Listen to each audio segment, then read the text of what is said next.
Hi friends, എല്ലാവർക്കും ഉപ്പും പുളിയും കുക്കിങ്ങിലേക്ക് സ്വാഗതം. ഇന്ന് ഞാനൊരു ചേമ്പ് കറിയാണ് ഉണ്ടാക്കുന്നത്.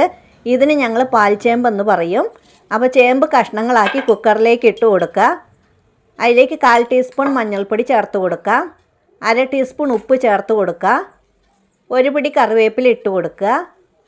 2 ഗ്ലാസ് വെള്ളം ഒഴിച്ചു കൊടുത്തതിന് ശേഷം അതൊന്ന് വേവിച്ചെടുക്കുക. ഈ സമയം നമുക്ക് ചേമ്പിന് വേണ്ടുന്ന അരപ്പ് റെഡിയാക്കാം. 3/4 കപ്പ് തേങ്ങ മിക്സിയുടെ ജാറിലിട്ട് കൊടുക്കുക. ഒരു 10 കാന്താരി മുളക്, ഏത് മുളകും ചേർക്കാം. 2 അല്ലി വെളുത്തുള്ളി, 1/4 ടീസ്പൂൺ ചെറിയ ജീരകം. ഇത്രയും ചേർത്തതിന് ശേഷം അതൊന്ന് അരച്ചെടുക്കുക. അപ്പോൾ നമ്മുടെ ചേമ്പ് വെന്തോ നോക്കാം. ചേമ്പൊക്കെ നല്ല പാകത്തിന് വെന്തിട്ടുണ്ട്. ഇനി അരച്ചെടുത്ത അരപ്പ് അതിലേക്ക് ചേർത്ത് കൊടുക്കുക. ഇനി നന്നായിട്ടൊന്ന് അത് തിളപ്പിച്ചെടുക്കണം. അതിൻ്റെ അരപ്പിൻ്റെ പച്ചമണമൊക്കെ പോകുന്നത് വരെ ഒന്ന് തിളപ്പിക്കണം. ഉപ്പ് പോരെങ്കിൽ ഉപ്പ് ചേർത്ത് കൊടുക്കുക. ഇനി നന്നായിട്ടൊന്ന് തിളച്ച് വരട്ടെ. അപ്പോൾ നന്നായിട്ട് തിളച്ചിട്ടുണ്ട്. ഇനി അതിലേക്ക് ഉള്ളി കാച്ചി ഒഴിക്കണം.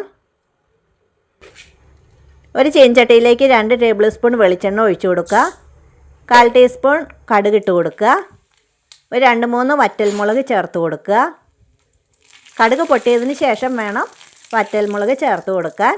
ഒരു 5-6 ചുവന്നുള്ളി അരിഞ്ഞത് ചേർത്ത് കൊടുക്കുക. അതൊന്ന് ആ എണ്ണയിലിട്ട് നന്നായിട്ടൊന്ന് മൂപ്പിച്ചെടുക്കാം. വറ്റൽമുളക് ഒന്ന് ചുമന്ന് വരട്ടെ. ഉള്ളിയും വറ്റൽമുളകൊക്കെ നന്നായിട്ട് ചുമന്നിട്ടുണ്ട്. അതിലേക്ക് കറിവേപ്പില ചേർത്ത് കൊടുക്കുക. ഇനി അത് കറിയിലേക്ക് ഒഴിച്ചു കൊടുക്കാം. കറി ചൂടാറി കഴിയുമ്പോൾ നന്നായിട്ട് കുറുകി വരുന്നതാണ്. അപ്പോൾ നമ്മുടെ ചേമ്പ് കറി ഇവിടെ റെഡി ആയിട്ടുണ്ട്. എല്ലാവരും ചെയ്ത് നോക്കുക. താങ്ക്